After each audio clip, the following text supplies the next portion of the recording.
5 sekeluarga berdepan detik cemas selepas menyangka rumah mereka di Taman Desa Bertam, Melaka dipecah masuk individu tidak dikenali dalam kejadian awal pagi Ahad. Kejadian kira-kira jam 12.40 tengah malam itu bagaimanapun disahkan sebagai salah faham selepas pemeriksaan polis mendapati tiada sebarang unsur jenayah berlaku.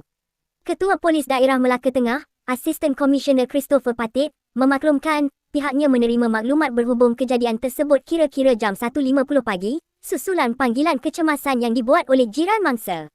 Siasatan awal mendapati, keluarga berkenaan keluar dari rumah sekitar jam 9 malam pada Sabtu, sebelum meletakkan cawan kaca di tombol pintu dapur sebagai petunjuk sekiranya berlaku pencerobohan.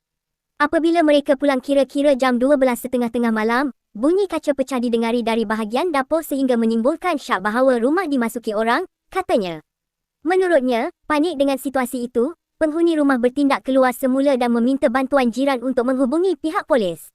Beliau berkata, sepasukan anggota dari Balai Polis Tanjung Minyak yang tiba di lokasi kemudiannya menjalankan pemeriksaan menyeluruh, namun tidak menemui sebarang tanda pecah masuk atau kehadiran individu mencurigakan.